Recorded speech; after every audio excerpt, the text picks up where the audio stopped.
All right, so I've started that. Let's hope that I'll be able to retrieve and send it to your class rep. Your class rep can send me the email address in the chat column. Okay, so I guess we have done a lot of recap now. Let's start with today's lecture. But I must say I'm impressed. I'm glad you were able to respond and give me very good feedback. So this is a vertical section through the orbit. Okay. So as you can see, this is bone. Okay. That is also bone, and that is bone. All right. You can see some spaces within these bones. Okay. But in the air sinuses, the spaces are even bigger. Okay. All these spaces are bigger in any bone that has air sinuses. Okay. So note that. So obviously, what bone would this be? And that we know all the bones from our last lecture, all the bones of the skull. Who can tell me what this bone will be?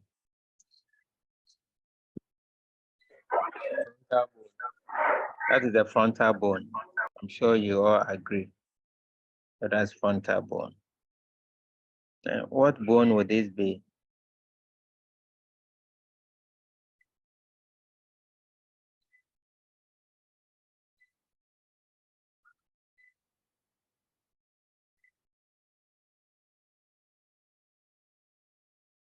What bone? Maxilla bone.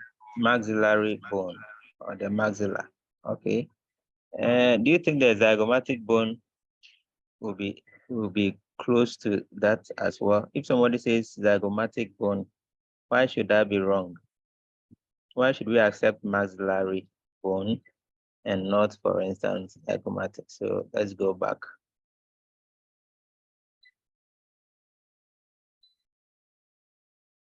I just want to be sure people know what they are talking about. Okay, so look at this. This is the zygomatic bone, right? It is forming which part of the orbit? The inferiolateral, right? And then that's the maxillary bone, which forms what? Inferiomedial. Okay, so you have to be so cautious and specific by mentioning that region of the bone to be maxilla. Okay, and be careful when you say zygomatic. It will also depend on the question. Okay, with an appropriate question, I'm sure the answers will be easy to give. Now let's go back. All right. What do you find here? This yellow, which areas that we find? What is that?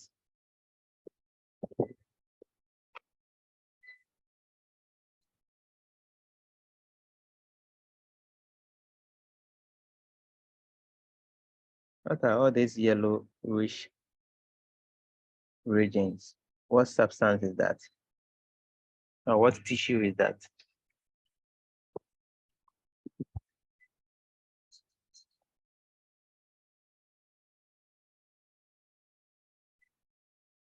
That is fat, okay? Let me see whether I got that from the chat. Adipose, very good. So Philip said fat, and then Albert Lumo said adipose tissue. Both of you are right. Okay. And also observe that there are some muscles that are holding the eyeball, okay? Obviously, from your JHS and SHS, I'm sure you know the parts of the eyeball.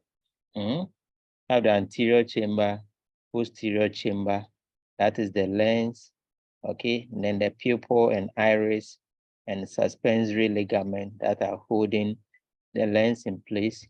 And you know that you have the aqueous humor and what vitreous. You are optometrist, you know this thing by heart. Why should I even worry much? Okay, you know all that. Conjunctiva, cornea, and every other part of the eye. Okay, optic disc, fovea centralis, and all that. So let's move on. I expect you to know the bones that form the orbit. That is why I started asking you questions about the bones, okay? Where you mentioned frontal bone, mentioned the maxilla, and I've also added the zygomatic, okay? Then obviously there are a few other bones we see are also forming part of the orbit.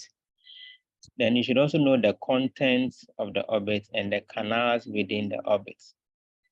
You should also know the structures that form the margins of the orbit, okay?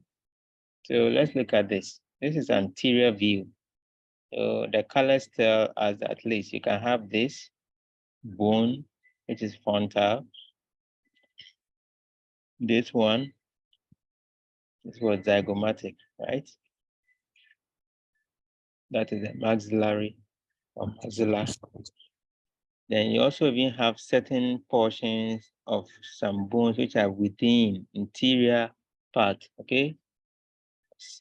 You have even a portion of you have the sphenoid and then ethmoid bone, some of them, okay? And then some portions of the nasal bones also. We know of the cranial nerves from our last lecture, and more importantly, because we are dealing with the orbit, we want to be mindful of this optic nerve, which is cranial nerve 2. Remember, they are a pair, okay? And the two will decussate, okay? And then move to the contralateral side. However, you also have some ipsilateral contributions of the optic nerve. So I'm sure you being optometrist, you have learned about your visual fields and all that. And then when there's a lesion to the optic nerve, depending on whether the lesion appears before the crossing or whether the lesion appears after the crossing, okay? And whether the lesion appears on the contralateral side or ipsilateral side, all these will give different indications, which I believe you are aware, okay? Then we also are interested in the ophthalmic nerve, okay? Ophthalmic nerve, which is a branch of the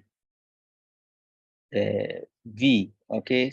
Cranial nerve 5, which is the trigeminal. You are interested in that. And then also the superior orbital fissure that these structures are passing through. Why are you so mindful of that? Why will you be careful about the foramina that these nerves are passing through? Who can tell us? Why should you even care about the foramina that these nerves or blood vessels like the ophthalmic artery?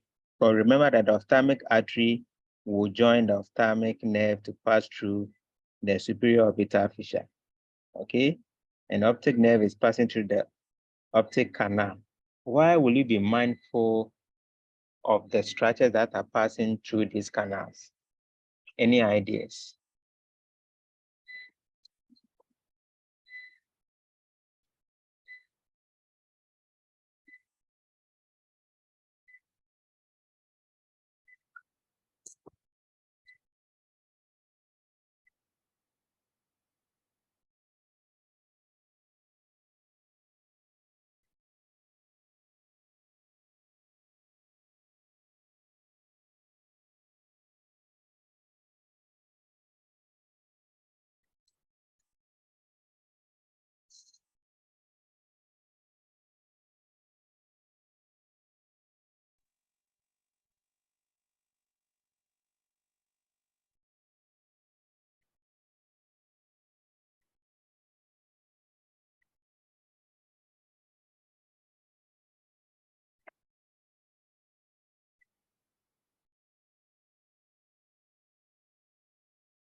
Okay, so there's a response in the chat column. It helps to locate the destination of the nerves and the path they innervate. Yeah, Samuel, not quite.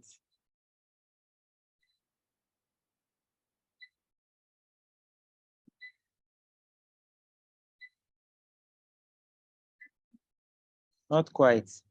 Clinically, okay, So let me give you a clue.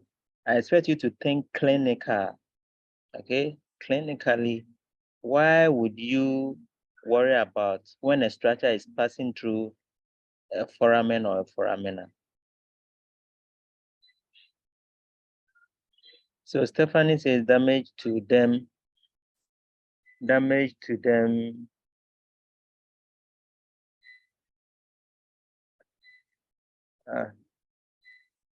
Stephanie, I was about to read your chat and it just vanished. I don't know whether you deleted it or it's found a way somewhere else. Something I have read yours. Opoku and he say in case of any damage involving any of the canals may indicate lesion of the nerve in case of any damage. Yeah, so I think Stephanie was also saying something similar about damage. So it's a good clue you have. Now, why should a nerve be damaged? If nothing is causing the damage, how can it get damaged? So the emphasis should be on what is going to cause the damage.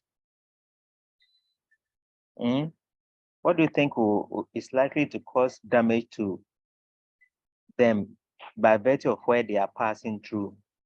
Just think about the sink in your bathroom or in your kitchen.